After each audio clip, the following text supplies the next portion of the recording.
agricultural news from agview.net. The U.S. is the world's second largest ag trader after the European Union. U.S. agriculture exports grew significantly over the last 25 years, from $46.1 billion in 1994 to $126.7 billion in 2019. Now, it's no surprise that Canada and Mexico are the top two destinations. The elimination of ag trade barriers through the North America Free Trade Agreement, which has been superseded by the U.S Mexico-Canada agreement in July of last year, almost quadrupled export value to Canada and Mexico. Now, coinciding policy developments, rising household incomes, and changing trade policy in developing East and Southeast Asia are driving U.S. export growth, especially for China. The Chinese share of U.S. agriculture exports has more than quadrupled from 3% from 1994 to 2000 to 14% between 2010 and 2019.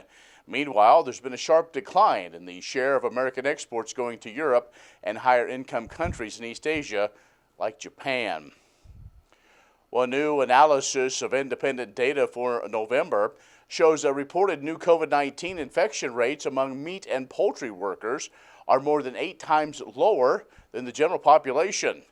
Data from the Food and Environment Reporting Network say the meat and poultry sector reported an average of 5.57 new cases per 10,000 workers daily in November. Infection rates among meat and poultry workers have declined steeply over the last 6 months, but surging across the U.S. The analysis follows a Center for Disease Control decision back in December to prioritize vaccinating frontline meat and poultry workers.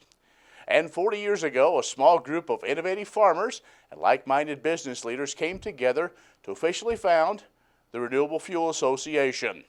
The overreaching goal of the new trade group was admirable, as it was ambitious: simply grow production and demand for ethanol, which was a relative unknown renewable fuel that was cleaner burning, homegrown, and environmentally friendly. Well, 4 decades later, the U.S. ethanol industry has grown into a thriving and dynamic renewable energy powerhouse.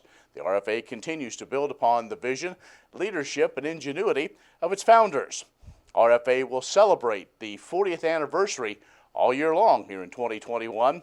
The association will look back on the milestones of an industry that grew from just a handful of small plants in a few Corn Belt states to more than 200 sophisticated, high-tech biorefineries all across the nation. Today's ethanol industry supports almost 350,000 jobs, contributes more than $40 billion to the nation's economy each year. That's a far cry from its humble beginnings. You can find more ag news at agview.net. Stay with us. More in a moment.